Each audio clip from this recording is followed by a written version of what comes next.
Olá, amigos do podcast Dividida. Chegamos nessa semana com mais um episódio. Dividindo a tela aqui comigo, Vinícius Bringel. Fala aí, Bringel, como é que você tá? E aí, Milani, e aí, pessoal, tranquilo? Eu sou o Guilherme Milani.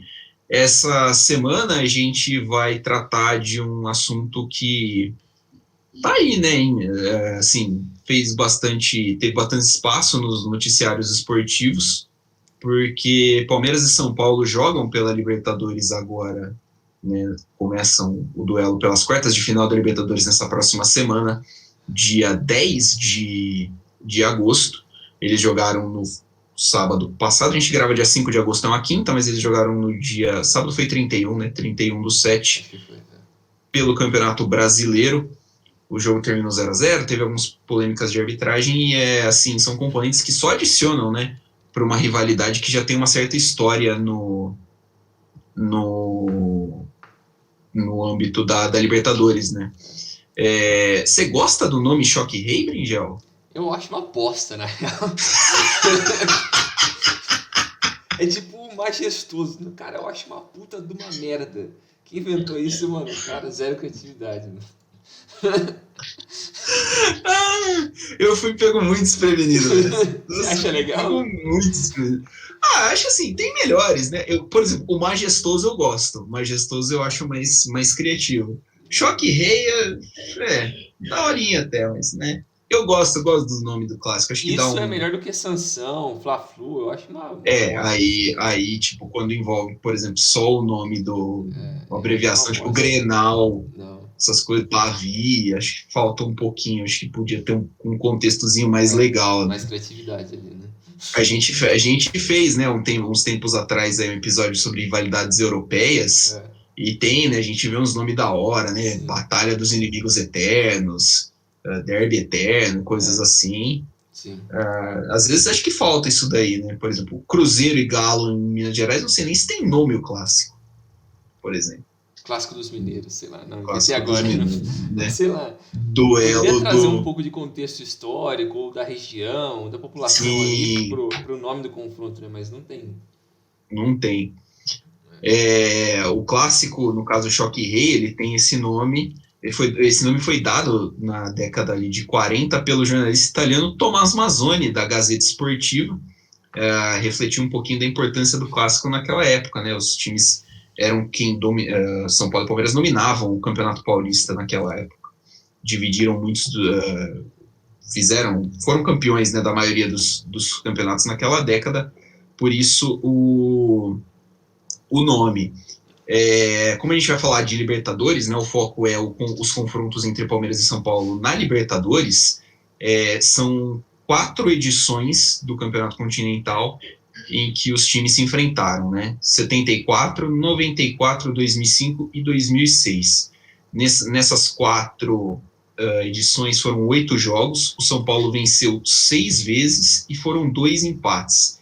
3 desses confrontos foram no mata-mata. Nas 3, obviamente, o São Paulo não perdeu do Palmeiras e eliminou o Palmeiras da competição. Em 74, o jogo valeu pela fase de grupos e quem se classificou, no caso, foi o São Paulo. Passava um time por grupo e quem se classificou foi o São Paulo. A gente vai dar, então, um panoramazinho, contar um pouquinho das histórias desses confrontos e depois a gente discute o confronto desse ano que começa daqui a alguns dias da Libertadores. Exatamente. Para começar essa repassada que a gente vai passando, esses jogos que fazem parte do histórico de São Paulo e Palmeiras na Libertadores, o primeiro confronto foi em 74, que foi, como você mencionou já, foi durante a fase de grupos daquele torneio, daquele ano. E o primeiro jogo foi vencido pelo São Paulo por 2-1 e o segundo foi 2-0. Só que já tem um contexto histórico ali nos últimos anos que antecederam esse confronto, que os times já vinham se enfrentando em momentos decisivos, né? Porque na final de 71 do Paulista, o São Paulo derrotou o Palmeiras e no ano seguinte teve a revanche ali do Palmeiras, né? O Palmeiras ganhou do São Paulo na final do Paulista de 72.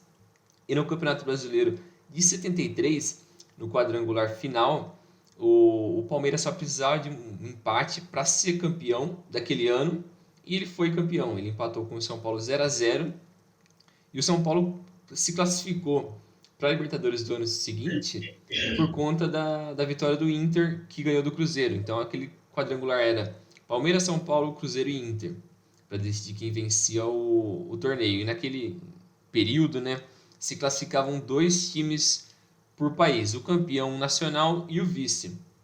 Então o Palmeiras foi campeão, como mencionado antes, e o São Paulo ficou com o vice-campeonato por conta da vitória do Cruzeiro sobre o Inter. A vitória do Inter sobre o Cruzeiro, no caso, né?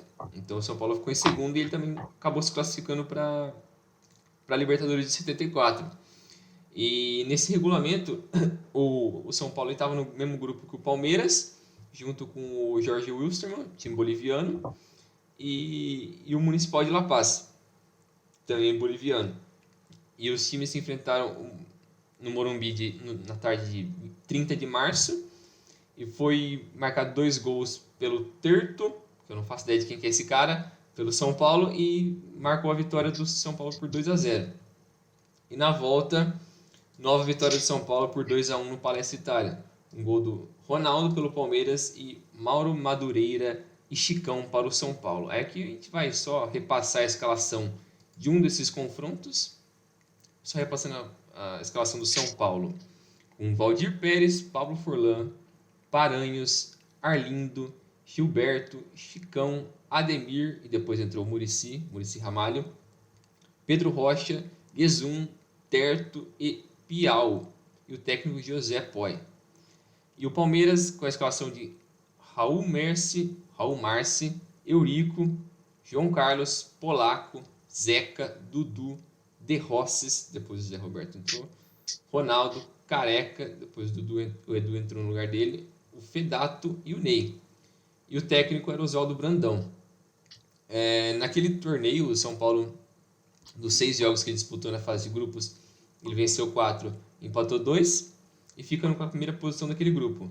E o Palmeiras, que teve vários desfalques ao longo da competição por conta da Copa do Mundo, teve 3 vitórias e 3... Só conseguiu 3 vitórias. São 3 derrotas aí, eu esqueci de adicionar o resultado do jogo. Mas é isso aí, o Palmeiras acabou ficando em segundo e não passou de grupo, porque nessa época eram 5 grupos, o vencedor de cada grupo passava de fase, e o vencedor da Libertadores do ano anterior ia direto para o quadrangular final, porque no caso, com 5 grupos, passava 5, mais o campeão do ano anterior, 6, então 2 grupos de 3 equipes jogavam a fase final, né? Meio que uma semifinal ali. E depois os vencedores de cada um desses 2 grupos faziam a final. E foi São Paulo e Independente, que o Independente acabou ganhando no jogo de desempate. O São Paulo ganhou o primeiro jogo, o Independente o segundo. No jogo de desempate, o Independente acabou ganhando o confronto.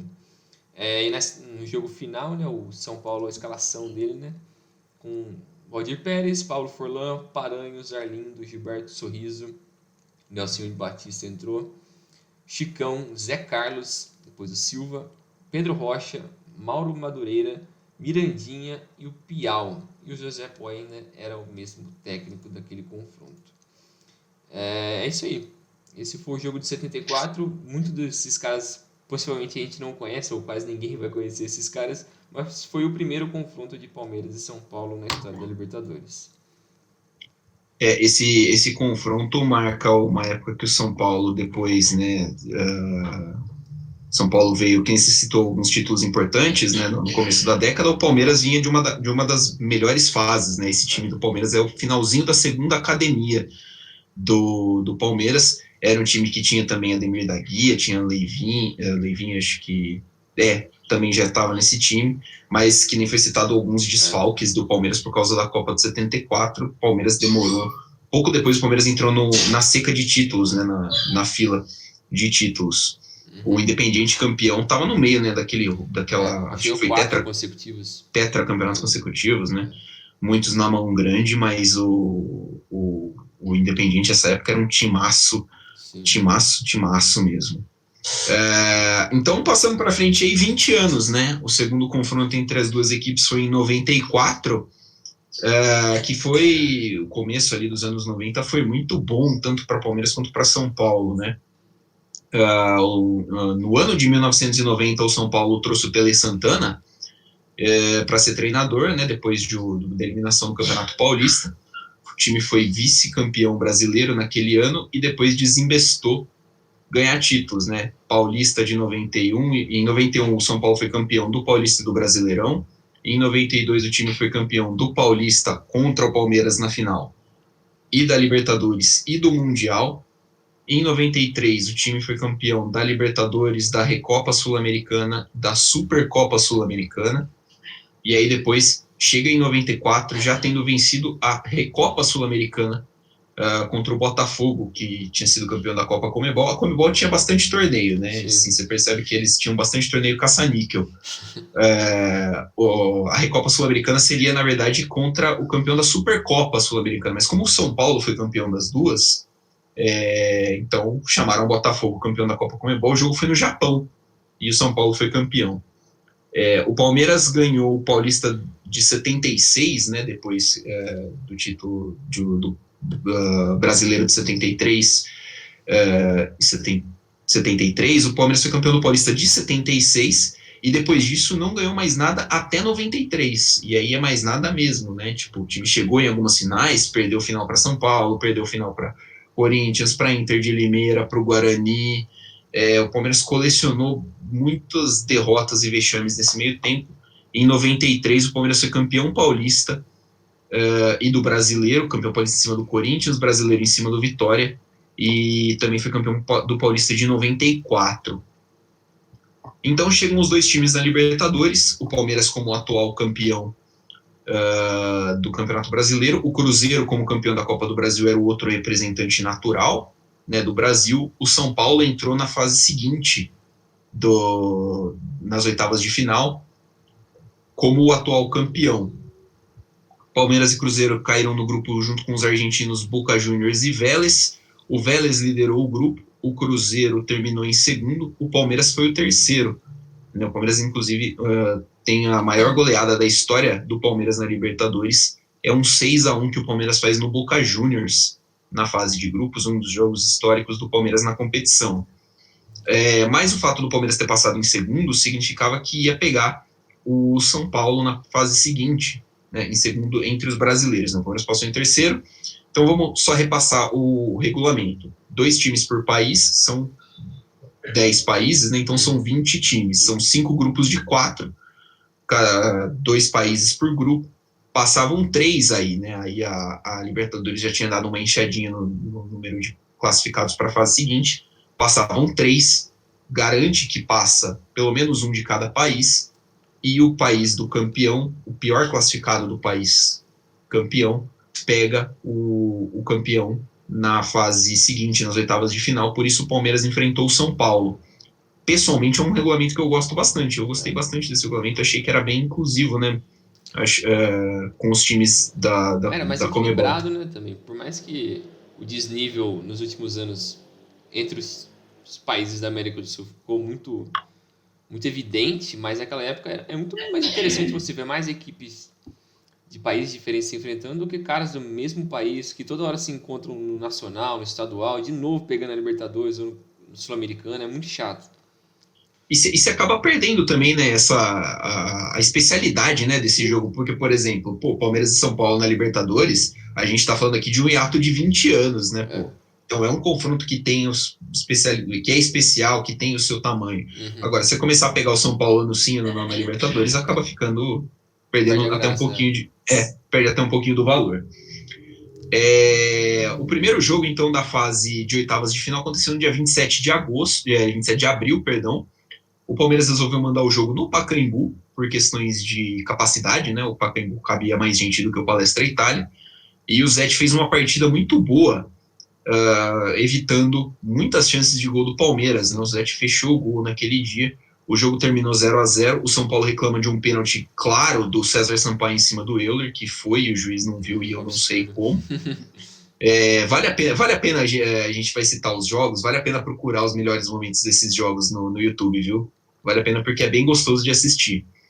Principalmente se você for São Paulino. Se você for palmeirense, não vai ser muito gostoso, não. Mas, enfim, vale como registro. Vale como registro histórico. 4 dias depois, né, o jogo foi, acho que numa quarta-feira. 4 dias depois, 1º de maio, teve outro clássico pelo Campeonato Paulista, um jogo que foi decisivo na campanha do Palmeiras para ser campeão paulista. O Campeonato Paulista era de pontos corridos. O Palmeiras venceu por 3-2 no Morumbi. O jogo foi tenso, foi pegado, violento. O dia estava tenso, esportivamente falando. Foi o dia da morte do Ayrton Senna, né? Isso. Ele morreu na parte da manhã, no Grande Prêmio da San Marino, de Fórmula 1. Então, o clima já estava pesado. Os times vinham com essa rivalidade ao longo dos últimos anos, né, de jogos decisivos. Então, o pau cantou mesmo, jogo tenso. Vitória do Palmeiras que encaminhou o título paulista. O jogo da volta aconteceu só depois da Copa do Mundo. Copa do Mundo de 94. O Palmeiras teve jogadores convocados, foram 6 jogadores dos 2 times, né? O Palmeiras teve o Zinho e o Mazinho convocados, o São Paulo teve o Zete, o Cafu, o Miller e o Leonardo. Enquanto o São Paulo fez uma pré-temporada aqui mesmo no Brasil, o Palmeiras excursionou por Europa e Ásia, ganhou uns 3 torneios amistosos lá. E o Luxemburgo não gostou muito dessa ideia, porque atrapalhou o desenvolvimento físico dos jogadores, né? Os caras chegaram meio fora de forma para a volta, né, da Libertadores. A volta, inclusive, aconteceu uma semana depois da final da Copa. Foi num domingo à tarde. Todos os outros jogos das oitavas de final tinham sido já em abril mesmo. Eu não sei realmente por que Palmeiras e São Paulo foi tipo 2-3 meses depois, não consegui achar, mas foi. E o São Paulo conseguiu, com 2 gols do Euler, bater o Palmeiras. O Evair fez um gol de falta já nos acréscimos, mas não deu muito tempo de nada. O São Paulo então eliminava o Palmeiras, e ficou muito marcado isso daí, né, que o Palmeiras acabou sendo eliminado por causa da teimosia aí de fazer a bendita da turnê por Europa e Ásia. E o São Paulo estava bem mais inteiro no jogo das oitavas. No decorrer da campanha, o São Paulo bateu a União Espanhola do Chile nas quartas e o Olímpia do Paraguai na semi, nos pênaltis. E aí foi derrotado pelo Vélez na final. Tem isso, né? O capitão do Vélez na época falou que o presidente do Vélez foi lá e meteu uma pressão no árbitro uruguaio. Tem muita polêmica de arbitragem em cima desse jogo. Mas o Vélez bateu o São Paulo, o então bicampeão da Libertadores e Mundial São Paulo, no Morumbi nos pênaltis. Foi o primeiro dos títulos do Carlos Bianchi, que tem mais 3 pelo Boca. É um dos únicos, eu acho que é o único técnico a ser campeão da Libertadores com 2 times diferentes. Fato que o Renato Gaúcho pode quebrar, acho que só ele pode quebrar essa temporada. E ficou assim. Na sequência do ano, o Palmeiras foi campeão brasileiro, em cima do Corinthians em cima do Corinthians. O São Paulo venceu a Copa Comebol, né, um torneio que é o torneio que classificou o Botafogo para jogar, né, a Recopa. O São Paulo ganhou, estava com um time bem alternativo, jogou um time bem alternativo porque foi disputado de forma concomitante ao Campeonato Brasileiro, e é o primeiro título oficial do Muricy no comando do São Paulo, né? O Tele ainda era o técnico do São Paulo, oficialmente, mas o Muricy era quem treinava na Copa Comebol. São Paulo 2, Palmeiras 1, no dia 24 de julho de 1994, no Morumbi. O São Paulo foi com Zete, Cafu, depois Juninho Paulista, Júnior Baiano, Gilmar e Vitor, Palinha, depois Ronaldo Luiz, Axel, André Luiz e Valber, Euler e Miller. O técnico era o Tele Santana. O Palmeiras foi com Gato Fernandes, pai do Gatito Fernandes, Antônio Carlos Zago, Kleber, Roberto Carlos e Cláudio, depois entrou o Giancarlo, César Sampaio, Zinho e Mazinho, Edmundo, Evair e Edilson. O técnico era o Luxemburgo. Eu acho que você chegou a ver, né, Berinjel, o vídeo do primeiro jogo, dos melhores momentos do primeiro jogo. O Edmundo ficou puto, porque ele foi substituído ele mostrou o dedo pro Vanderlei.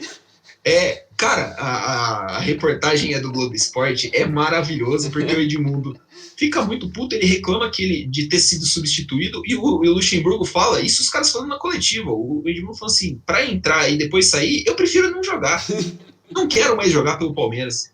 E o Luxemburgo fala, o Edmundo não joga mais comigo, tá suspenso, não vai mais jogar, jogador meu tem que ter disciplina e as coisas assim. O futebol brasileiro dos anos 90 tinha muito Era disso, muito né, bom, cara? velho. Era muito Era maluco. uma loucura, uma loucura que isso fosse falado dessa forma Sim. em coletiva depois do jogo. Mas é engraçado também ver essa escalação, né? Porque é basicamente nível seleção brasileira esse elenco aqui dos dois times. Só cara Sim, monstruoso. E por mais que essa sim, era o fim da geração vitoriosa do São Paulo, que poderia ter sido tricampeão da Libertadores, mas tinha ainda basicamente todos os caras ali, todos os grandes caras que foram bicampeões da Libertadores dos anos anteriores. E o do Palmeiras também, então, puta sim. constelação, Evair, Edmundo, Mazinho, Zinho, putz, César Sampaio, só os caras foda, essa geração absurda. Eu tava contando, cara, além dos 6 tetracampeões, né, Sim, que jogaram, o Juninho Paulista que entrou é pentacampeão mundial, jogou a Copa de 2002. O Júnior Baiano jogou a Copa de 98. Do São Paulo, eu acho que é isso. Do Palmeiras, o Zago já foi jogador de seleção, mas acho que ele não chegou a jogar a Copa. é, Roberto Carlos é pentacampeão mundial, César Sampaio jogou a Copa de 98, Edmundo jogou a Copa de 98 e o Edilson foi campeão mundial em 2002 também. é, Cara, é muito absurdo. sim, Sem falar nos técnicos, né? O Tele é, Santana treinou o Brasil em 2 Copas e o Luxemburgo treinou o Brasil numa Copa América, se não me engano. Também é, fez parte da seleção brasileira. É um duelo muito grande, né? É sim. E o eu acho que ápice, assim. O Raí tinha saído, eu acho que uns meses antes disso. Isso, acho que é. Um Acho que pouco é. tempo antes disso o Raí tinha saído já. Mas mesmo assim, um puta Que é constelação outro ali. tetracampeão, né? O É, Rai acho que saiu depois da Libertadores de 93, salvo é, engano. foi algo assim. Mas a Mas, base é a mesma. é. Mas é um confronto marcante isso daí. Eu acho que se você pegar de todos esses que a gente vai ainda mencionar, esse é o maior junção de talento ali assim. Esse é muito Ah, absurdo. sim. Os outros Sim, dois é mais o São Paulo, que tem bons jogadores, e não o Palmeiras. Mas é o que a gente vai ver daqui pra frente. É bem mais isso mesmo. Mas aí o próximo confronto disso foi justamente em 2005, né? Que é o ano que o São Paulo se sagrou tricampeão da Libertadores. Com uma vitória de 1-0 no Palestra e depois 2-0 no Morumbi. No ano de 2005, que foi o ano que o São Paulo foi campeão paulista, tinha uma campanha muito boa já no Campeonato Brasileiro, e o Palmeiras vinha de anos mais conturbados, depois do fim da parceria com a Parmalat, foi rebaixado em 2002, então ele estava passando por uma certa reformulação ali, tentando voltar ao patamar que o torcedor era acostumado, né? Desde a última década, da parceria vitoriosa com a Parmalat, que deu muitos frutos, meio que fez o torcedor acreditar que aquilo lá nunca ia acabar, né? Mas esse ano de 2005 foi o ano do São Paulo. Ele basicamente só não ganhou tudo porque o campeonato de 2005 foi roubado. O brasileiro, né? Mas se não, o O São... São Paulo tirou o pé no brasileiro também, né? Depois da Libertadores, o São também. Paulo tirou o pé.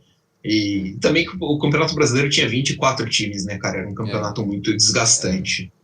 Mas Era difícil ele dava, estar assim. focado em tudo ali. Assim, dava pro São Paulo. É, Ah, cara, se você pegar os caras vidradaço mesmo, assim, é, tipo, era possível. E se conseguisse isso, teria vencido todos os títulos do ano. Porque naquela época, se você classificava para a Libertadores, você também não ia para a Copa do Brasil, né? É Mesmo que verdade, depois tinha isso. acabaram com isso. Mas, tanto que eu lembro que nessa década aí, o São Paulo basicamente não jogou a Copa do Brasil. Deve ter jogado uma ou duas vezes porque só ficava na Libertadores. Era uma crítica porque o São Paulo não ganha a Copa do Brasil. Porque, porra, o cara tá na Libertadores do ano, mas não é culpa dele, mas enfim. Nesse ano de 2005, o São Paulo se classificou para a Libertadores por conta de ser o terceiro colocado no Brasileiro do ano anterior. E o Palmeiras foi o quarto desse ano anterior. Então ele foi para a pré-Libertadores e acabou pegando o Taquari do Paraguai. E isso foi 10 dias antes deles tomarem um 3-0 para o São Paulo no Paulista. E deu uma acordada no time ali. Nossa Mas senhora. naquele ano, os outros times brasileiros que se classificaram junto com o Palmeiras e São Paulo foram o Atlético Paranaense, o Santo André e o Santos, que foi o campeão do ano anterior, né?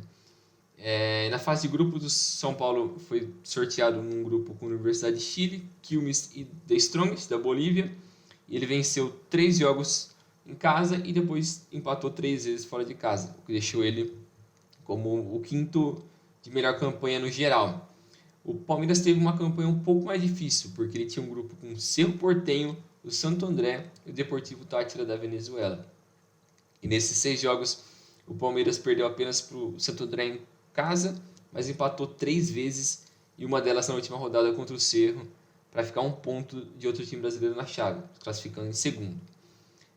A diferença das equipes era nítida, assim. Só mencionar aqui a escalação rapidamente, porque acho que é bem nítido. Não tem muito como comparar, assim, porque o Palmeiras, a escalação era Marcos, Gabriel, Glauber, depois entrou Alceu, Daniel, Bruno, Correia, Marcinho Guerreiro, depois entrou o Osmar, o Juninho Paulista, Lúcio, Marcinho e o Washington. E o técnico era o Paulo Bonamini. Horroroso Paulo Bonamigo. Puta merda. E, cara, esse nível desse time do Palmeiras, sinceramente, não é Não, nível de... era complicado. Era É. complicado. Assim, era bem complicado esse Palmeiras. E o São Paulo era o time campeão da Libertadores. É o time com Rogério Ceni, Cicinho, Fabão, Lugano e Júnior, Renan, Mineiro, Josué e Danilo, Grafite, depois entrou o Tardelli, Luizão e depois entrou o Ed Carlos. E o técnico era o Paulo Tuori. Então, Retranqueiro, pô. O cara tirou um atacante pra meter um zagueiro, velho. Puta retranca do cara. era o estilo do time, né, cara? Depois é meio que a base do que o Muricy fez contra o Campeonato Brasileiro. Era retranca e os caras clutch demais, né? Resolvendo lá na frente. Os caras que não perdiam nada de jeito nenhum. Mas, seguindo essa escalação incrível aí que eu acabei de passar, os 2 jogos foram bem nítidos, assim, a diferença do nível. Porque o primeiro jogo, o São Paulo conseguiu criar muito mais chances, perdeu gols, e foi aquele jogo do famoso gol do Cicinho, né? Que o Cicinho, lateral direito, meteu uma puta porrada com a canhota no meio da rua. Eu nunca vi um gol tão longe da minha vida, o negócio foi um absurdo. Foi no ângulo do Marcos e não tinha o que ele fazer. Foi um absurdo. Pra mim, eu acho que das primeiras memórias que eu tenho de torcedor é esse gol, assim. E depois,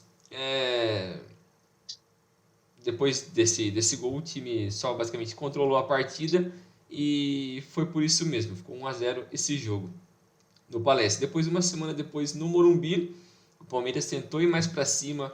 O jogo foi muito mais aberto entre as equipes, teve mais oportunidades, mas o Palmeiras acabou meio que parando na qualidade do seu ataque, né, nas finalizações. E mesmo com a expulsão do Josué por parte do São Paulo, mesmo assim o Palmeiras não conseguiu vencer a partida, e mesmo reclamando de um pênalti não dado em cima do Marcinho, o time não conseguiu a vitória. Claríssimo o pênalti em cima do Marcinho que o juiz não deu, né? Mas enfim, estamos acostumados já a ser assaltado no Morumbi. Natural. Depois, no segundo tempo, o Correia colocou a mão na bola dentro da área e o Salvo Espínola marcou o pênalti. O Rogério, mais uma vez, naquela época incrível que ele fazia gol basicamente todos os jogos da Libertadores, ele foi lá e converteu a cobrança. E nos minutos finais o Cicinho fez um gol de falta, foi aquela falha do Marcão, né? Que acabou fechando a partida e o confronto das oitavas de final. E o São Paulo acabou passando para as quartas. Nas quartas, o São Paulo pegou o Tigres do México, quando os times mexicanos ainda competiam na Libertadores, né? Que era muito bom. Eu sinto saudade, sinceramente, eu gostava bastante. Eu acho que adiciona bastante. 10 mil horas para chegar lá, cansaço da porra, mas era da hora. Tornava os confrontos muito mais emocionantes, era bacana.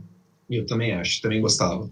E nesse confronto contra o Tigres, o São Paulo fez 4-0 em casa, com 2 gols do Rogério, e depois na volta perdeu de 2-1 no México. E na semi foram 2 jogos contra o River e 2 vitórias, 2-0 em casa e depois 3-2 fora. E essa foi a última vitória do São Paulo contra um time argentino antes dessa que o São Paulo venceu nesse ano contra o Racing, né? Lá na Argentina, né? Isso, na Argentina, na verdade. E a final foi contra o Atlético Paranaense, né? Foi aquela final que foi muito conturbada, porque teve muita polêmica do Atlético não conseguir jogar na Arena da Baixada por conta da capacidade do estádio, a Conmebol não permitiu isso, então eles tiveram que jogar no Beira-Rio. Então foi muito complicado já essa questão do extracampo ali. Mas logo no início da partida, o Aloysio Chulapa já abriu o marcador para o Furacão, depois no ano seguinte ele vira para o São Paulo. Mas um gol contra do Durval no segundo tempo empatou o jogo e deixava tudo a ser definido no Morumbi, né? E na volta o Amoroso marcou aos 16 do primeiro tempo. O Atlético teve a chance de empatar até, mas o Fabrício perdeu um pênalti aos 47 do primeiro tempo. Aí depois foi só o São Paulo dominando, com o Fabão, Luizão e Diego Tardelli marcando os outros gols desse jogo e fechando 4-1 a partida. 4-0. 4-0, isso, ele perdeu o pênalti. 4-0 e sendo campeão da América pela terceira vez. Na sequência da temporada, o São Paulo foi o 10º no Brasileiro, porque, como o Milan disse, o São Paulo meio que deixou de lado ali assim, tirou um pouco o pé, porque sabia que tinha Mundial, era um negócio, era o foco do time, e eles foram lá para ganhar, né? Venceram o Al Ittihad no primeiro jogo, com 2 gols do Amoroso, se não me engano o outro foi do Rogério, de pênalti. E na final foi o gol do Mineiro, né? Contra o Liverpool, e é nóis, mano. Tamo junto. O Rogério meteu uma puta... mandou o Gerrard se fuder lá. Defesaça no chute do Gerrard. E foi isso aí. Esse foi o terceiro confronto da história. O São Paulo, que tinha se tornado, né, o primeiro tricampeão da América e o primeiro tricampeão brasileiro mundial, tricampeão mundial do Brasil, né? Sim. O único. É o único tricampeão mundial, o tricampeão da América, o Santos e o Grêmio também já chegaram. Isso. E aí passamos para o ano seguinte, né? O São Paulo foi campeão de tudo, né? O Palmeiras terminou o ano anterior na 4ª posição, em 2005, fez um campeonato bem digno. O Palmeiras fez umas campanhas bem dignas, assim, né?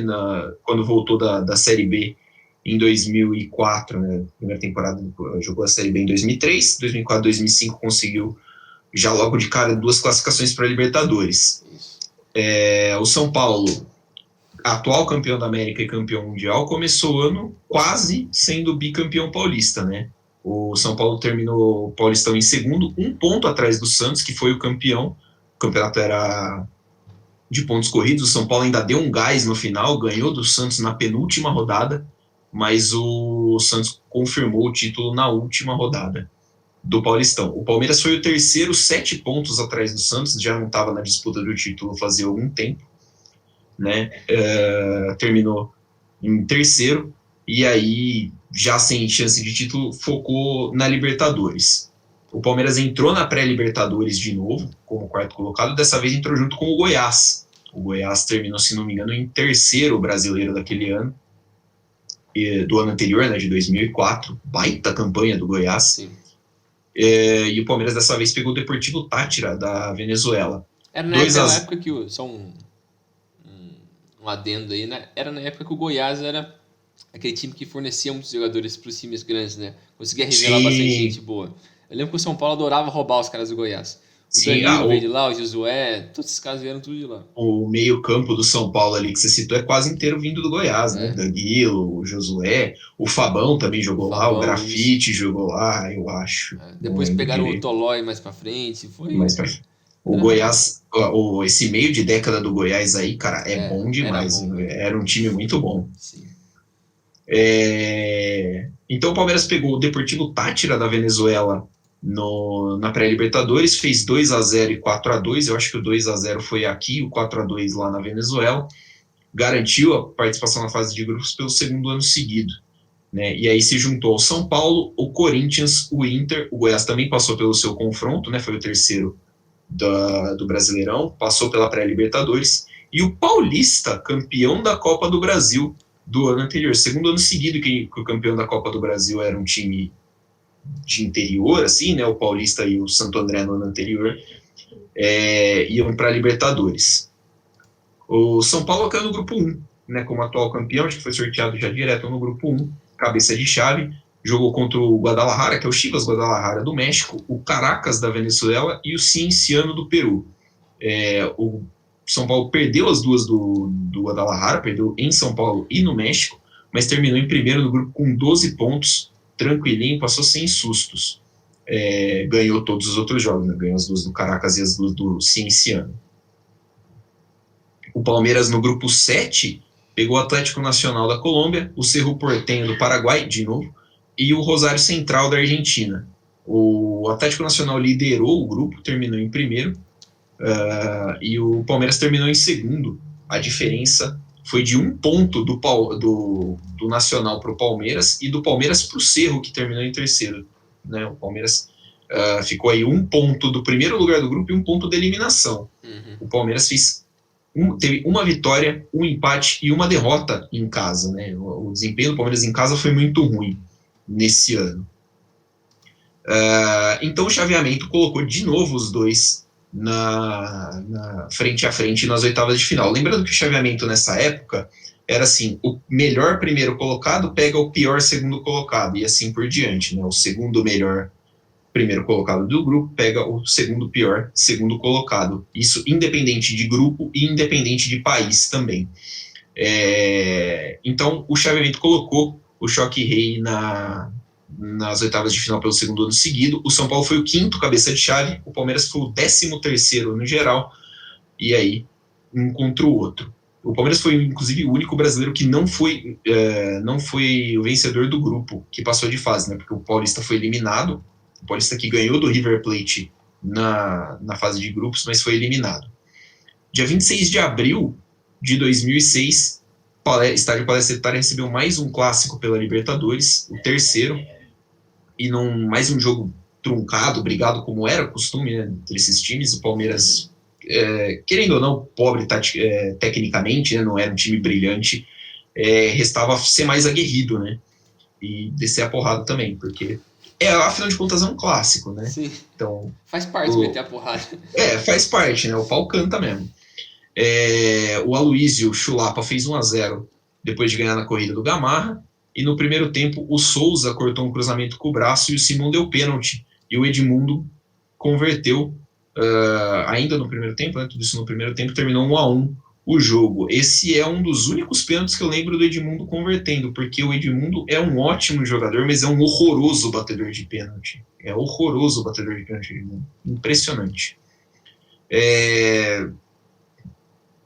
No fim de semana, né, seguinte, né, o jogo foi no meio de semana, no fim de semana seguinte, pela terceira rodada do Brasileirão, o São Paulo fez 4-0 no Santa Cruz e o Palmeiras perdeu para o Santos por 2-1, de virada, em casa. E aí a situação do Palmeiras já não era muito boa, né? Crise no time, ambiente conturbado. A volta no dia 3 de maio, 60 mil pessoas no Morumbi. O Aloysio, de novo no começo do jogo, aos 13 minutos, fez um gol estranhíssimo, que ele tentou chutar, a bola passou do Sérgio. O Thiago Gomes, né? Isso, o Thiago Gomes tentou chutou a bola em cima do Aloysio e a bola entrou. E aí o jogo continuou, né? Travado, brigado, poucas chances. No começo do segundo tempo, o juiz deu a falta do André Dias em cima do Edmundo. E o Correia bateu. O Correia era um bom batedor de faltas, bateu na cabeça do Washington, que não estava com a cabeça enfaixada. E ele empatou. Meio no susto, assim. O negócio foi meio no susto, porque o Palmeiras não dava, assim, pressão nem nada. E o gol deu uma chacoalhada. O São Paulo foi para cima num contra-ataque. O Leandro, atacante do São Paulo, foi expulso por uma falta que fatalmente poderia ter resultado em gol. Matou um contra-ataque, carrinho por trás e tal, foi expulso. O Palmeiras ficou com 1 a mais. E o Palmeiras não conseguiu aproveitar a vantagem, né? A expulsão, se não me engano, foi perto dos 20 minutos do segundo tempo. E aí o São Paulo conseguiu equilibrar o jogo mesmo com 1 a menos. O São Paulo era mais time, né? Numa escapada pelo lado direito da defesa do Palmeiras, o Júnior, lateral esquerdo, que tinha sido campeão da Libertadores com o Palmeiras em 99, arrancou, driblou um, e aí o Christian, apelidado carinhosamente pela torcida de Christian Mendigo, ele deu uma, ele deu uma tombada. É incrível, adoro. Não, mano, é que assim, no jogo, no vídeo lá do jogo, ele tá sem barba, com barba e aquele puta cabelão desgrenhado, mano, ficava muito parecido. Nossa senhora. Era bonzinho até o Christian também, porque o Palmeiras tinha na época, ele era bom. E o Christian deu um tranco no Júnior. Eu acho que ele pegou mais bola do que o Júnior. Um lance rápido, de velocidade, deu pênalti, né? Enfim, a gente sabe como que é, né? O cara de São Paulo caiu na área no Morumbi, né? O Rogério Ceni bateu, converteu, só que o juiz pegou uma invasão do Lugano na meia-lua. O Sérgio tinha se adiantado uns 5 passos, cara. Eu reparei isso no replay. O Sérgio tá adiantado uns 5 passos no lance do gol. Aí o Rogério Ceni bateu de novo, fez o gol. É lógico que o Rogério Ceni fez o gol, né? Porque o Palmeiras acho que é o time que mais tomou gol do Rogério Ceni na carreira do Rogério. É o Cruzeiro? Eu achei que fosse o Palmeiras, de verdade. Fábio ama o Cruzeiro. Eu amo o Rogério. Eu imagino, né? Eu imagino. O cara só fez gol no Cruzeiro e ainda ajudou a afundar os caras. Mas ajudou é um termo muito forte, né? Nesse jogo, o Rogério se tornou o maior goleiro artilheiro da história do futebol, né? Ele ultrapassou o Chilavert no número de gols, com esse gol, inclusive, de pênalti, em cima do goleiro Sérgio. Depois que acabou o jogo, teve confusão. O Paulo Baier, no finzinho do jogo, tinha se desentendido, empurrado o Rogério Ceni, tentado dar um chute no Fabão, os caras estavam brigando, tudo lá. Acabou o jogo e os jogadores do Palmeiras foram para cima do árbitro pelo pouco tempo de acréscimo, porque o juiz teria dado não teria dado algumas faltas para o Palmeiras. O lance do pênalti estava ainda sendo discutido. A torcida do Palmeiras, que saudade de um clássico com torcida dividida, né? A torcida do Palmeiras quebrou cadeiras no Morumbi, jogou cadeiras. Isso é as coisas que eu mais sinto saudade da Libertadores dessa época. Porrada, treta, toda vez era expulsão, briga, mano, não tinha como. E a torcida jogando uma coisa no campo era sempre. Porrada e expulsão tinha. Lembro sempre disso, né? Que tinha clássico com torcida dividida, irmão. Vai ter. Se tiver treta, torcida adversária, torcida que perdeu o jogo, vai quebrar a cadeira. Ainda? Nossa, era porrada certa também. Porrada cantava direto. Torcedores quebraram as cadeiras no Morumbi, não adiantou nada, porque não ia adiantar mesmo. São Paulo eliminou o Palmeiras pelo segundo ano consecutivo e seguiu na competição. Nas quartas de final, o São Paulo passou pelo Estudiantes nos pênaltis, perdeu na Argentina, recuperou em casa e passou nos pênaltis.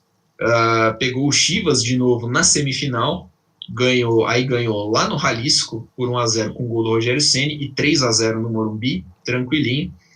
Só que aí chegou na final, segunda final consecutiva, e pegou o Inter que vinha com um time muito bem promissor, né? O time do Inter tinha uns talentos muito bons. E aí, de novo, né, o Inter, na verdade, tinha a melhor campanha que o São Paulo, por isso decidiu em casa. E aí, já no Morumbi, o Inter já fez a diferença, 2-1 pro Inter, 2 gols do Rafael Sobis, e depois, no Beira-Rio, 2-2. Eu não lembro quem fez o primeiro gol do Inter, eu lembro do gol do Tinga.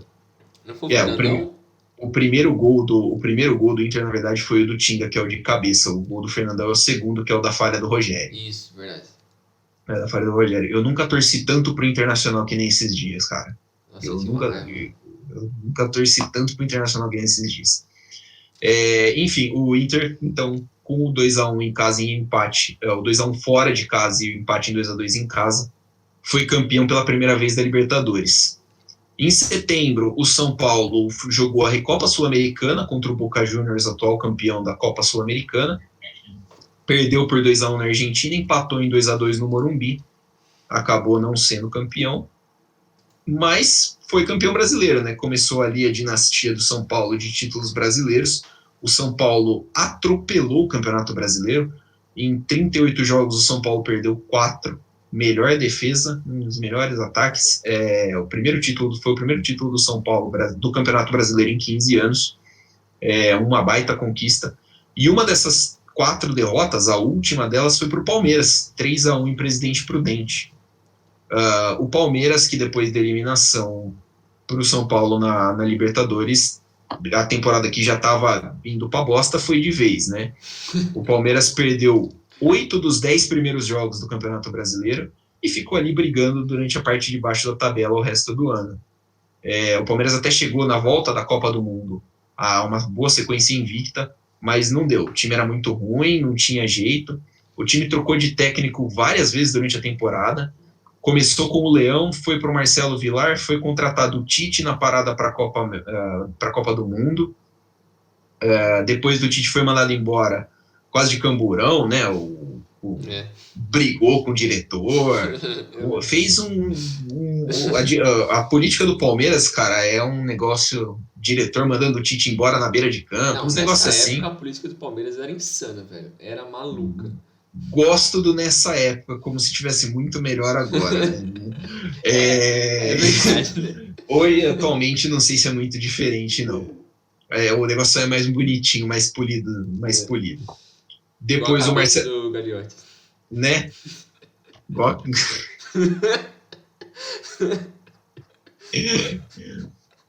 Depois da saída do Tite, volta o Marcelo Villar como interino, e aí eles trazem o Jair Pisserni, que não cai por quase um milagre. O Palmeiras terminou em 17º no.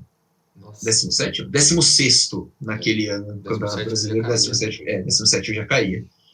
16º naquele Campeonato Brasileiro foi uma campanha muito fraca do Palmeiras. Apesar de tudo, o Palmeiras teve 2 dos artilheiros da Libertadores. O Marcinho e o Washington fizeram 5 gols cada um. E eles terminaram empatados com outros 11 atletas que fizeram 5 gols na Libertadores. Maravilha de nível técnico a Libertadores aquele ano. Coisa incrível. A ficha de São Paulo 2, Palmeiras 1, dia 3 de maio de 2006. O São Paulo com Rogério Ceni, Fabão, Lugano e André Dias. Souza, Josué, Mineiro, Danilo e Júnior, depois Ed Carlos. Leandro e Aloísio, depois Thiago, que acho que é o Thiago Ribeiro, né? Atacante revelado aqui no Rio Branco. O técnico era o Muricy Ramalho. O Palmeiras foi com Sérgio, o Marcos estava machucado, Paulo Baier, Thiago Gomes, Gamarra e Lúcio, Marcinho Guerreiro, Correia, Wendel, depois Ricardinho e Marcinho, entrou o Cristian Mendigo, depois o Leonardo Silva, Edmundo e Washington, o técnico era o Marcelo Villar. Esse ataque do São Paulo é o terror dos bares, né? Porque Leandro e Aloysio, porra, esses caras bebem. Haja cachaça, hein, bicho? Nossa senhora. Esse time era embaçado. Algumas coisas que eu anotei aqui de curioso. O Juninho Paulista jogou os confrontos de 94 pelo São Paulo e 2005 e 2006 pelo Palmeiras, né? O outro que estava presente em 94 e 2006 foi o Edmundo. Tanto os dois pelo Palmeiras. O Edward nos 2 confrontos. E eu acabei esquecendo de citar, mas o camisa 10 do Atlético Paranaense em 2005, o cara que entrou, acho que no segundo jogo da final, era o Fernandinho. Ah, não, era o Fernandinho. Era o Fernandinho. Cracaço Fernandinho, que muita gente não gosta e hoje é um dos jogadores preferidos do Guardiola. Nessa época, o início da década de 2000 ali, o Atlético era fudido, né? Revelou muita gente boa. Muito gente boa. O Atlético foi campeão brasileiro em 2001, cara, e era um time muito bom. Tanto que o Kleberson, que era um dos jogadores-chave desse time, foi titular na segunda parte da Copa do Mundo de 2002. Foi um dos titulares do Penta. Bom jogador o Kleberson. Sim. Então, essa é a história dos confrontos entre Palmeiras e São Paulo. Você vê assim que é muito curioso, né, que 2 times rivais, né, de tamanhos parecidos tenham se enfrentado tantas vezes na Libertadores e com resultados que tenham pendido sempre para um lado. Sim. Né? O São Paulo sempre saindo vitorioso. Agora, fazendo esse roteiro, eu percebi uma coisa que eu acho que você também percebeu, né, Bringel? O quê? Todos os anos que o São Paulo pegou o Palmeiras na Libertadores, o São Paulo foi finalista. Verdade. Nossa, eu não tinha percebido isso agora que você falou. O São Paulo foi para 6 finais de Libertadores. Tirando 9-2. 9-2 e 9-3. Todos pegou o Palmeiras. Todos pegou o Palmeiras. É um título só e 3 vices. Mas mesmo assim, né? É final, cara. Chega aí. Então, é uma curiosidade assim e tanto. Será? Em todos os confrontos, pelo menos no mata-mata, né, o São Paulo decidiu em casa, mas esse ano quem decidiu é o Palmeiras, né? A campanha do Palmeiras foi melhor. O São Paulo passou, inclusive, como segundo do grupo. O Palmeiras vai decidir em casa. Acho que a gente vai falar do confronto de hoje agora, né? O confronto que tá por vir. Desse ano. Eu acho que mais me preocupa, assim, é o estado que os 2 times que se encontram, né? Como eles vão chegar para esse confronto. Porque o que eles têm de jogadores lesionados ou problemas de elenco tira um pouco da graça do do jogo ali, né, da competição. Porque, querendo ou não, os dois times vêm oscilando bastante nos últimos meses, Sim. mas a gente sabe, se tiver com o time 100% Palmeiras e São Paulo, dá um jogo bacana, dá um negócio legal.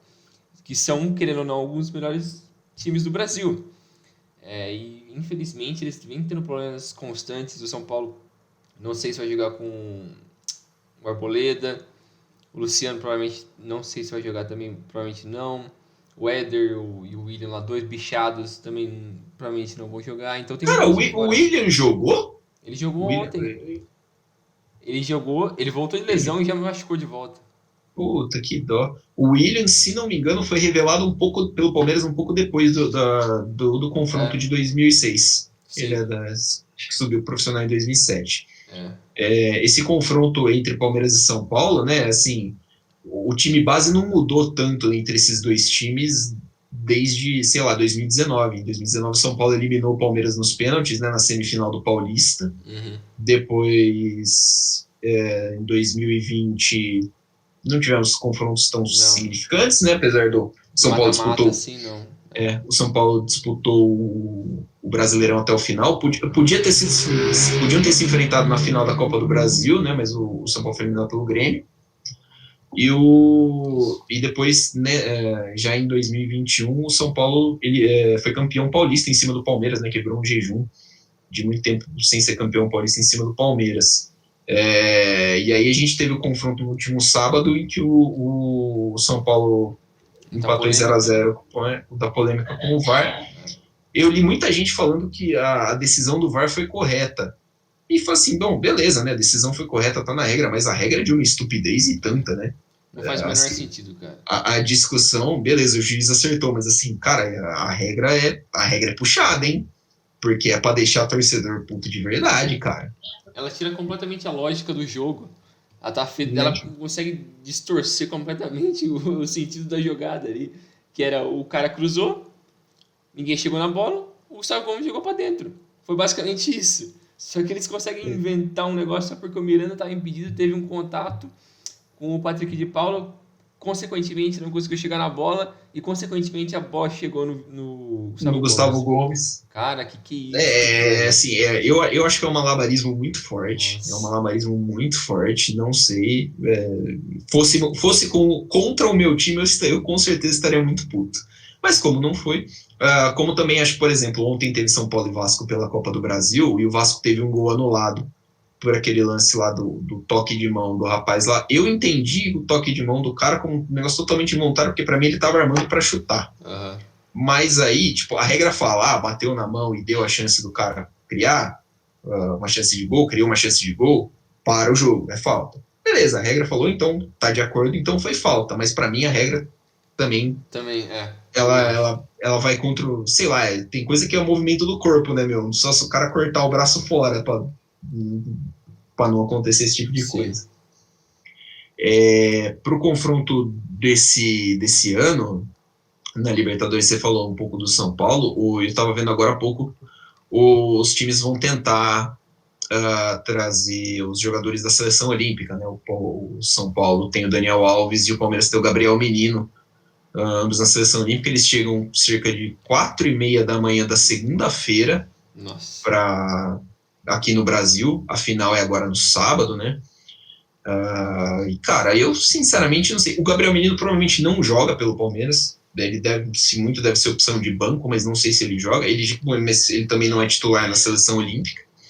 Agora, cara, o Daniel Alves, acho que vai, se vier Não, assim, cara, é puxado. ele vai O encher o jogo é saco pra terça-feira, jogar. né? Ele vai falar que vai jogar, certeza.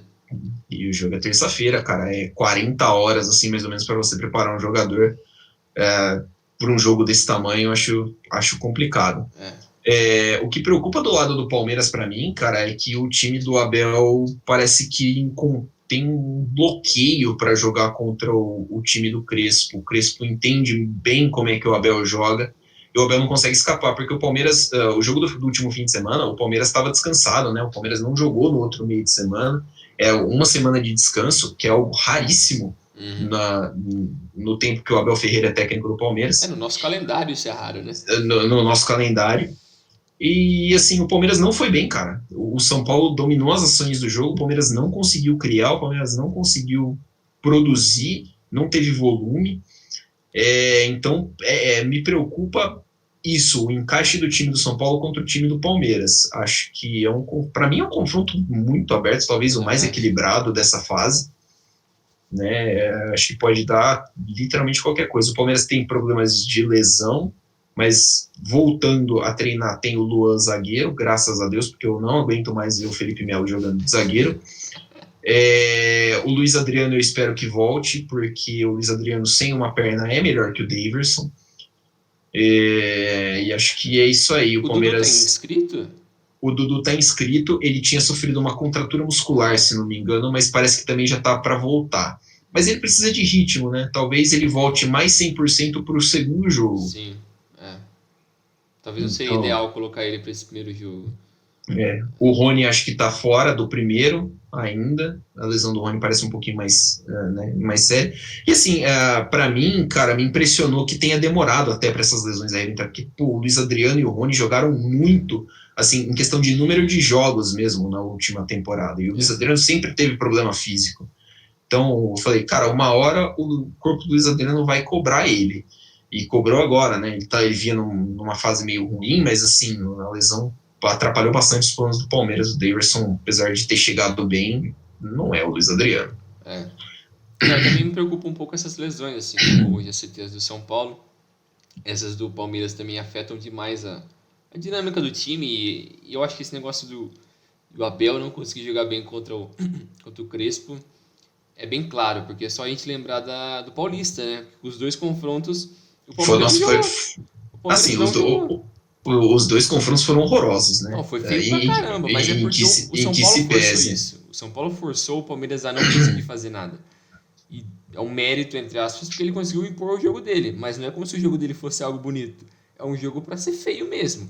Ele tenta fazer um jogo feio, que é o que o Crespo meio que tenta forçar.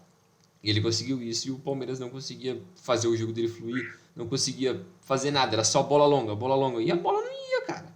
Não tem o que você fazer, você tem 3 zagueiros ali. Você tem o Miranda, o Arboleda, esses caras que são super altos. Não vai, velho. Não adianta ser. E assim, né? Cara, pra mim, eu vou morrer sem entender como é que o Vinha não jogou a final do Paulista e jogou o Vitor Luiz, e como é que o Danilo e o Patrick de Paula não foram titulares do Paulista para ter Felipe Melo e Zé Rafael. Desculpa, cara. Você tem 2 meio-campistas dinâmicos, o lateral esquerdo da seleção. Assim, são 2 meio-campistas dinâmicos contra um cara que parece uma carreta e só lança a bola longa. E o Zé Rafael vinha numa fase muito ruim. Ele tá jogando bem agora, mas ele vinha numa fase muito ruim.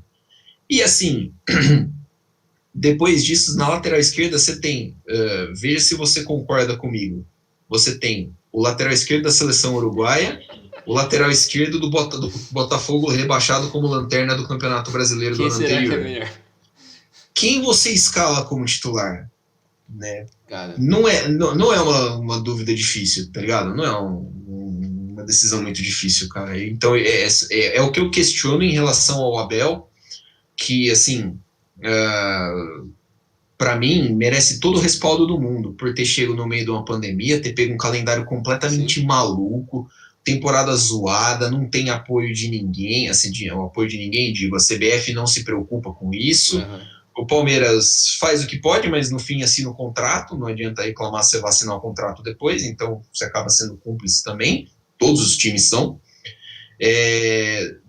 Virtualmente sem muitos reforços, né? Todo mundo que o Palmeiras trouxe ou retorno de empréstimo ou custo zero, que nem o caso do Matheus Fernandes. Acho que só o Piquerez agora que vem com valor de compra, mas também precisava, né? Já que o Palmeiras está perdendo o Vinha, não dá para ficar com o Vitor Luiz, e acho que bom que perceberam isso. Então, assim, um trabalho muito dificultado do Abel, que está aí, já vai bater 10 meses, acho que, de serviço. E chegou a ser questionado, né, cara? Que maluquice, o cara tem 10 meses de serviço, uma Libertadores, uma Copa do Brasil, e já chegou a ser questionado. Eu não entendo, pra mim, não tem como. Eu não sei como é que foi aí nesse tempo em que o Crespo... que o São Paulo não conseguiu os resultados, né? O São Paulo começou o campeonato mal. Ainda Falaram tá que foi mal por... no É, brasileiro, né? mas passou um bom tempo sem ganhar, né? E falaram que era porque tinha focado demais no Paulista, não sei o que tem. Se chegar, se teve fala da torcida. Sempre tem os malucos, né? Pedindo cabeça de treinador, culpando o treinador. Os caras viajam, mano. Porque eles querem. Ainda mais a diretoria sempre cai na pressão de torcedor. Não, a torcida quer isso, a torcida quer isso. A torcida não quer porra nenhuma. Eles são tudo burro. Os caras não sabem nada de futebol. Você acha que eles estão entendendo alguma coisa?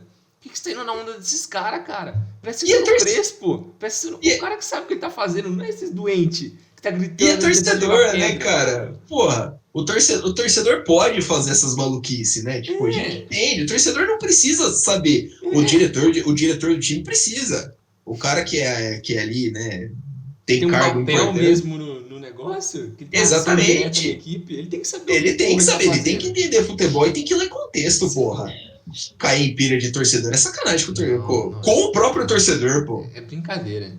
É brincadeira. Mas eu acho que, tipo, o principal problema do elenco, não, o principal problema do São Paulo é o elenco, que é a crítica que vem já de um bom tempo, que o Crespo já pediu outros reforços e não vem, porque o time não tem dinheiro, tem que pagar uns caras retardados como o Daniel Alves, o Hernani saiu agora, mas também muito dinheiro por ele. Eu acho que ele tava recebendo 1 milhão por mês, um cara que era reserva, absurdo.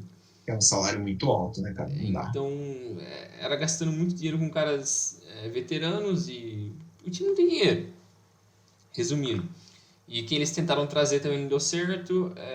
E o Crespo tem que se virar com o que ele pode ali, né? Não tem muito o que ele fazer. E as lesões estão vindo toda hora. Eu acho que depois do Paulista, eles atingiram um pico ali de exaustão física absurdo. Que todo mundo estourou. Então, aí você tem que depender de quem? Do Vitor Bueno, do Pablo. Pelo amor de Deus, Triste, cara. hein? Não tem como. Eles são muito ruins. Muito ruins. O Pablo Igor Gomes tá Borja. numa draga. Nossa, velho. Eu acho que eu prefiro o Pablo, mano. Mas, tipo, sem nenhuma confiança. Se eu pudesse deixar o cara num canto ali parado, eu deixava, mano. Entrar com 10, né? E sei lá, e tem a questão do Daniel Alves também. Ele vai voltar agora pra esse jogo, muito provavelmente ele vai pedir pra jogar. Mas é que é complicado o lateral também, porque você falou do Vinha, que era o lateral decente do Palmeiras. Pra mim, ele é o melhor lateral, contra o lateral esquerdo e direito do Palmeiras nos últimos, sei lá, 5, 6 anos, talvez mais isso, porque, Nossa, até cara, mais, cara. Tranquilo. Tranquilo, eu nem lembro assim. a última vez um lateral decente do Palmeiras, tirando o Vinha. Later... Lateral esquerdo dos bons que eu vi, assim, no Palmeiras é o Júnior, o Juninho, da Libertadores de 99, que depois jogou no São Fala um Paulo. tempinho. Fala um tempinho. O Leandro Bochecha foi bem, isso no meio da Aham. década, campeão paulista em 2008. Quem mais? E, cara, eu acho que é isso. Porque depois a gente teve, sei lá, Egídio, uns caras assim, Nossa, entendeu? O Diogo Vinha é melhor. Barbosa. Diogo Barbosa. Diogo Barbosa até que não foi tão mal assim no começo. Depois, Mas pelo que ele prometia no Cruzeiro, você é, esperava mais. esperava-se mais. É.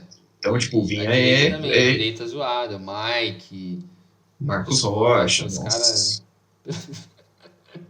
Não dá. O lateral tem que ser o Gabriel Menino. Teria que ser É, o Gabriel é. Menino. Não tem jeito, né? Mas, Mas a lateral também é um problema do São Paulo. Acho que o problema do Brasil, né? O Brasil não consegue mais formar laterais faz um bom tempo, laterais bons, assim. e principalmente direito, né? É. Tanto que o lateral direito da nossa seleção é o Danilo. O fraquíssimo Danilo. Você viu que teve rumor dele ir pro Bayern? Meu Deus do céu, velho. Sério mesmo? É. Nossa senhora. O Nagelsmann é doente, velho. Não é possível que isso é verdade. Ah, eu sei lá, cara. Nossa, eu acho ele bem fraquinho. O cara tá drogado, mano. Mas Não dá. enfim, Puta, Danilo não vai dar, não. crítica ao Danilo deixa pra outro episódio. Vamos deixar para outro episódio. Não vai Mas- faltar episódio. não vai faltar mesmo. Mas eu acho que o confronto tá bem aberto. Eu acho que esse primeiro confronto tem tudo para ser meio feio por conta dessas lesões. Talvez o segundo a gente pode ter uma expectativa um pouco melhor ali. Mas está tudo aberto. Eu acho que com certeza vai ter pelo menos mais um semifinalista brasileiro na Libertadores. Porque obviamente já vai ter um agora por conta de São Paulo Sim. e Palmeiras, mas eu acho que vai ter pelo menos mais um. O Flamengo deve passar. O Fluminense deve ter acho uma que boa também chance, passa. E eu acho que quem periga mais é o Galo mesmo. O River parece que deu uma engrenada boa. Apesar que o River foi eliminado pelo Boca, né? Na Copa da Argentina ontem. Mas é o River, né? É o River. Perigoso ainda. O time do Galhardo, o Galhardo é muito bom treinador. A gente já passou de uma hora, né? Acho que já passou um pouquinho de uma hora. Mas eu queria perguntar para você. Eu fiz a pesquisa do roteiro e tal, e lembrei muito da época de 2005, 2006. A gente tem quase a mesma faixa etária. E eu lembro que, assim, queria perguntar para você como é que é do outro lado da rivalidade. Eu sou palmeirense, então o maior rival do Palmeiras é o Corinthians. Mas a sensação que eu sempre tive como torcedor do Palmeiras é que o Palmeiras tem o Corinthians como rival e o São Paulo como inimigo. Isso é uma coisa histórica, isso vem de muito tempo, historicamente falando. E eu não sei, cara, se é porque eu estudei com São Paulinos que sempre pegavam no meu pé e, assim, era meio merda, assim, se ser palmeirense no meio da década de 2000. Né? Não era muito gostoso os seus rivais ganhando o título e você sendo rebaixado, digamos assim. Não era muito gostoso. Então, tipo, eu não sei se era isso que, assim, a sensação que eu tenho como palmeirense é que, assim, puta, cara, o São Paulo é um time que não pode perder, é um time, assim, é um time que a gente não gosta mesmo, tipo, não gosta e não respeita. O Corinthians a gente não gosta, mas malemar a gente respeita. O São Paulo a gente não gosta e não respeita. Do outro lado da rivalidade é por aí também ou é mais civilizado? Não sei, cara. Eu acho que o inimigo eu enxergo mais o Corinthians. Eu enxergo o Corinthians como inimigo por todo o contexto histórico que tem dentro de São Paulo, de Corinthians ser o time que é sujo, que é ladrão, que isso e aquilo, que tá sempre todo negativo relacionado ao futebol paulista, a gente associa ao Corinthians. Isso é verdade. Ele sempre faz isso. Então eu sempre senti mais esse negócio, putz, o Corinthians é o time do mal, basicamente, assim. E não sei, o Palmeiras eu não sei se eu enxergar dessa forma, talvez por conta dessa freguesia na Libertadores, eu acho que eu tinha uma percepção de, putz, a gente tem um ar de superioridade ali, assim, porque, putz, no momento que mais importa ali, o São Paulo consegue bem contra o Palmeiras. Eu sempre sentia isso. Por mais que o São Paulo fez muita merda nos últimos anos, o Palmeiras também fez muita merda, mas eu acho que naquela época ele me marcou mais esse negócio. Que acho que até a época que a gente tá, assim, né, tá naquela idade de começar a acompanhar o futebol com mais afinco, né? Acho que esse ar, né, que o São Paulino tinha também, porque, puta, cara, sem sacanagem, foi difícil, viu? Foi difícil você pegar, tipo, o São Paulo ganhou a Libertadores e o Mundial no ano, e de repente, nos 3 anos seguintes, o São Paulo foi campeão brasileiro, velho. Nossa, então, assim, era difícil conviver com o São Paulo naquela época. E que nem se fosse, tinha esse ar e era um negócio que irritava, que sempre irritou muito. E assim, é normal. Quando você vence, assim, você vai ter esse negócio. Tipo, é normal. Eu sei, né? Pô, o Palmeiras foi bicampeão brasileiro e não faz muito tempo, campeão da Libertadores, campeão de tudo, e plenamente natural que quando seu time é campeão, você fique insuportavelmente chato. Um abraço para todos os flamenguistas do país que são chatos quando o time é campeão ou não. Mas eu acho que é natural, tipo, o gostoso da rivalidade é isso, né? Você ter essa. Eu costumo pensar que o ódio é um sentimento muito puro, né? É o sentimento talvez mais puro que a gente tem, assim, que ele é muito genuíno, assim. Sim. Se eu odeio você por esse motivo aqui. Você pode inventar um motivo. É seu. Né, tipo, ele tá lá. Eu acho que eu senti essa curiosidade de saber como é que era vista a rivalidade do outro lado da rivalidade mesmo, né? Se tinha também essa percepção. Mas realmente faz sentido. Da parte do vencedor, você fica mesmo com esse ar de superioridade. Mas é isso aí. Vamos esperar os próximos confrontos e vamos ver o que vai dar isso daí. Tem palpite aí? Nossa, nem fudendo. Esse primeiro jogo eu acho que dá pra chutar, sei lá, 1-1. Eu acho que vai ser por aí, eu acho que vai ser feio. Eu chuto 1-0 no Morumbi e 0-0 no Allianz Parque. Pra quem? Não digo nem sob tortura. Fica desse jeito. Eu acho que vai ser isso aí. Eu espero que sejam só 90 minutos cada jogo, né? Espero que não tenha. Acho que não tem prorrogação, né? Não tem. Vai pra pênalti. Vai pra pênalti direto. Só na final que a Conmebol mete a merda na prorrogação. Ai, que desgraça. Que bagulho idiota. Mas, enfim, Mas eu espero que sejam só 90 minutos, né? Não há necessidade de disputa de pênaltis dessa vez. Ficamos conversados então, Bringel? é isso aí. Valeu, Milani, valeu, pessoal, até a próxima. Valeu, galera, valeu, Bringel, ficamos por aqui, até a próxima, fique ligadinho que pode pintar dividida, podcast, versões nada, né? Pode pintar, semana que vem tem mais programa para vocês, que é até meio abalado agora. Mas é isso aí, valeu, galera, um abraço, até a próxima.